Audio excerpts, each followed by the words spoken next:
I talked to my girl Cassadee early on in the process of staying home. We were both just like hanging out and trying to figure out what this was going to look like. Well, fast forward a couple months, and she is so busy. Oh my gosh, girl, I don't even know where to start. You've got a song coming out. You're on national television. Like it's all happening for you right now.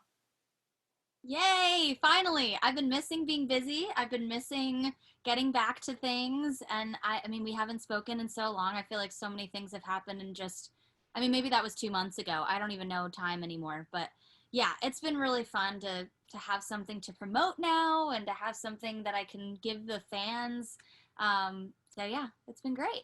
All right, let's start with the single that's out with Leaving Austin. How did you guys hook up? How did you find each other?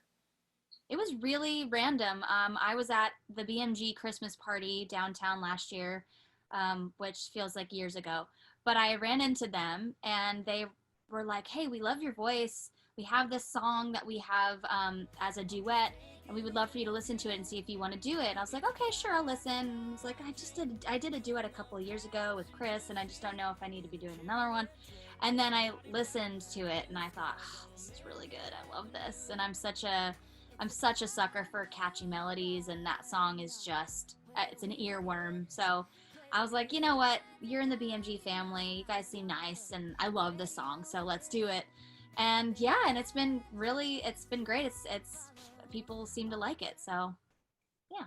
Love it. American Avenue. So when you do something like that, obviously it has to feel right, it has to be a good fit. But then do you think about like, okay, when I go out and I start touring again, whenever that might be, hopefully sooner rather than later, Yeah. people might want to hear that song. So how is that going to work into the set? Because that then becomes a thing. I know it was a thing with the duet with Chris, right? Yeah, yeah, you have to figure it out because, especially, yeah, if this song does well, people are going to want to hear it. And I love the song, so I want to be able to play it. But I have an amazing band, and I have a great guitarist slash singer who fills in for Chris on Think of You. And I have to think he can do that for American Avenue. And the song it's not so vocally challenging to where I can't probably keep it in the same key and sing the whole thing. So I think we'll be able to accomplish that live for sure. Excellent. I'm glad that we're thinking these things out together so that we can make sure that this tour that's coming up is going to be fantastic, whenever Yeah, that is. whenever. Let's talk about new music because now you've got a stripped down acoustic that's coming out in August. Mm-hmm. Rise and Shine, which love, love, love. By the way, I have a pillow set that I'm going to have to send to you that says Rise and Shine. Like one pillow says Rise, and the other one says Ew. and Shine. And I'm like, oh, well, Cassadee needs this in her house for sure. That's such a great merch idea too. I don't know why I didn't think about that. Dang Well, it. you just did, sister. Let's That steal one's that. free. That one's free. Put that one in the merch stand. So, Okay. putting this together, Rise and Shine, being a stripped down acoustic, was it just kind of born from being at home and listening to this and doing more acoustic? Yeah, definitely. I was thinking about what can I accomplish like safely during all of this, and I could have probably done a full band thing and done it remotely and everything, but I really want my next full band record to be something I get in the room with the whole band with, and it's like a fully immersive thing, and I just didn't feel like I would be able to accomplish that right now, or I didn't feel comfortable putting people in that position, so I thought, well, I could definitely do an acoustic record and get somebody to record the guitars remotely and send them to me, and then I record the vocals. And it just sort of it took shape and really was really fun to do. It was the most easy process doing a record that I've ever experienced before because it was literally 3 steps. I had the songs already, but getting the guitars done, getting the vocals done, and getting it mixed, and it was that easy as that. So it was a really fun, easy process. And I wish I could take credit for the idea of an acoustic record, but I was talking about it with my mom and sister and Sam at our house earlier on in the quarantine, and they were like, "Why don't you just do an acoustic record?" I was like, "Oh, yeah, that's a really good idea. I wouldn't have thought about that. I don't know why I didn't."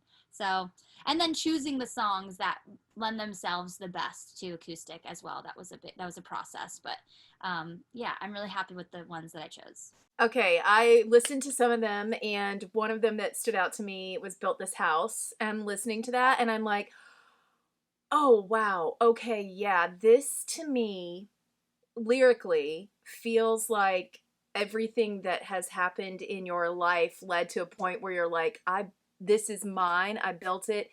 If you want to come in, this is my space, and there are certain boundaries. It really was lyrically, I could feel what you were saying in this, and that you were at a certain point in your life when you wrote this. Walk us through that song. Yeah, I love that you heard that because that's exactly it. It's like, you know, before I had this new sort of found self a couple of years ago, I felt like everything in my life was a product of something. It wasn't a product of my decision or being fully authentically myself. It was a product. It was like a lot of fear-based decisions and a lot of insecurity-based decisions and a lot of, you know, obviously coming off The Voice, a lot of the career stuff was like you inherit a lot of that as well. So I felt like, wow, I really don't feel in control of my life at all. And I just started to get really unhappy and also started to realize I don't know, I can't identify as myself. Like I feel like I'm leaning on all these people or, you know, my career to feel worthy or to feel, to know myself. And so, I tore it all down, like the song says, and it was awful and really hard. But then it gave me the opportunity to rebuild and lay down a foundation that I believe in and that I love and that I know isn't going to budge. And yeah, like building a house, you know, obviously there's issues. You have a cracked window here or there. You might, you know, have like the ceiling. You might have a leak sometimes, but like the foundation is there and it's gonna be shifting and it's the makeup of the house is gonna change as for the rest of my life, but I feel like the foundation is there now, and that's something that I really felt like was important, and that's what the song talks about. So and I you know, it was fun to film the lyric video and just sort of try and show the visual of feeling free and feeling content and where I am. So I tried to make sure I got that across as well. Okay, it would be a terrible miss if I didn't point out that you are in a very cool old house at this moment. So give us a little So insight of where you are. I'm literally talking about cracks in the window, and there's one right here, and you know, there's it's. This is like, I think this is like 100-year-old house, but you know, it's built on love and built on some really solid family values, and it's been in my family since my great grandparents. So, and I've been coming here ever since I was a kid, every summer. And this thing, you know, yeah, there's like been little changes here and there, but the foundation and the awful red rug and the green couch in the living room has not changed. So yeah, there's definitely something symbolic about this house as well. I love it. Okay, tell me about Let Me Go.